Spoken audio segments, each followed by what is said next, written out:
she's walking through the crowd. The circus mind that's running wild.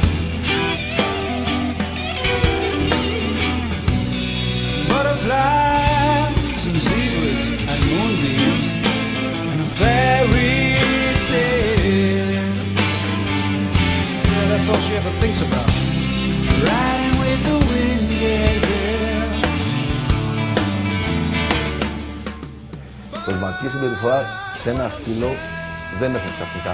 Ξαφνικά δεν μπορεί να έχουμε μόνο με κάποιο σοκ, δηλαδή ίσως με κάποιους κρότους, κυρίως το Πάσχα που έχουμε με τις κροτίδες, μπορεί ο σκύλος να γίνει φωτικός ή από κάποια αρρώστια πέρασε μεγάλος ο σκύλος ή κάτι που τύχε εντελώς ιδιαίτερο ή απώλεια κάποιου προσώπου ή ένας χωρισμός να διαδίδει σε ένα σπίτι και έχουμε προβληματικές συμπεριφορές. Αλλιώς όλα τα άλλα χτίζονται μέρα με τη μέρα.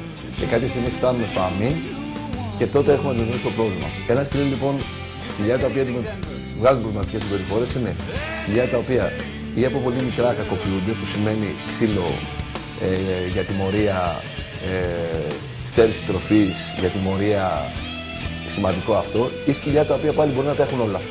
Δηλαδή κάνει σχέση ό,τι θέλει. Τι ώρα θέλει να φάει, τρώει, θέλει να κοιμηθεί στο κρεβάτι μας. Κάνει μια ζημιά και θα του περάσει. Κάνει κάτι άλλο και θα του δώσω να φάει από το φαγητό του. Προβληματικές συμπεριφορές μπορεί να έχουν και από μια αρρώστια που θα περάσει στο σκύλο που πάλι θα είμαστε χαλαροί έτσι. Και βέβαια βοηθάει και ο χαρακτήρας του. Δηλαδή, αν ένα σκύλο αρκετά έντονο, αυτό το πράγμα μπορεί να γίνει. Αν δούμε λοιπόν ότι από τα πολλά χάρτια ή από την απόλυτη ελευθερία σε ένα κουτάβι ή από την κακοποίηση ενός κουταβιού μπορεί να έχουμε προβληματικές συμπεριφορές, σκεφτείτε να δείτε ένα παιδί για ποιους λόγους μπορεί να χαλάσει. Σχεδόν για τους λόγους. Σε ένα παιδί λοιπόν που το έχουμε ανεξέλεγκτο να κάνει ό,τι θέλει, να κοιμάται ό,τι ώρα θέλει, να έχει όσο χατζηλίκι θέλει από τα 5 του, να μιλάει όπως θέλει, να χτυπάει τους φίλους του χωρίς κανένα περιορισμό, ή ένα παιδί το οποίο πάρα πολύ μικρό έχει μάθει μέσα στο ξύλο και μέσα στη βία και μέσα στο κλάμα, θα γίνει πάλι προβληματικό. Έχοντας λοιπόν αυτές τις δύο σαν βασικά στοιχεία, πρέπει να σκεφτούμε ότι παίρνουμε σαν ένα κουτάβι τι θα κάνουμε. Καλό είναι λοιπόν να μιλήσουμε με κάποιο εκπαιδευτή, να μας βάλει σε μια σειρά, να ξέρουμε τι γίνεται. Αποφύγετε εκπαιδευτικές μεθόδους οι οποίες έχουν να κάνουν με βία ή εκπαιδευτικές μεθόδους που ο σκύλος έχει πάντα δίκιο και πάντα του ταΐζουν με ζεδάκια και πάντα του κάνουν το χατήρι, γιατί πάμε σε αυτές τις περιπτώσεις. Και αν κάποια στιγμή δούμε ότι έχουμε προβλήματα συγκεκριμένα, όπως κυρίως τι βγάζουν το πρόβλημα. Το πρόβλημα είναι πολλές φορές να λερώνουν μέσα τους τη κακά τους, γίνονται επιθετικά, δαγκώνουν είτε προς εμάς είτε προς τρίτους. Αυτό έχει να κάνει και με την κυριαρχία.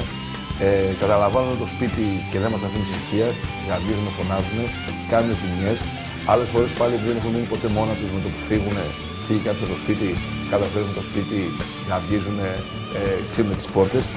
Εάν σας τύχουν τέτοια πράγματα και είναι μεγάλος ο σκύλος, καλό είναι να μιλήσετε με κάποιον άνθρωπο ο οποίος να μπορεί να σας βοηθήσει. Ξαναλέμε πάλι ότι δεν υπάρχει περίπτωση, οπουδήποτε σας πούνε βία, δεν το συζητάμε καθόλου. Πρέπει να έρθουν λίγο πίσω, να βρουν τους λόγους για τους οποίους γίνανε αυτά τα πράγματα και από εκεί και πέρα, σε τέτοιες περιπτώσεις, οι βασικοί οι οποίοι πρέπει να εκπαιδευτούν είναι πρώτα οι διοκτήτες.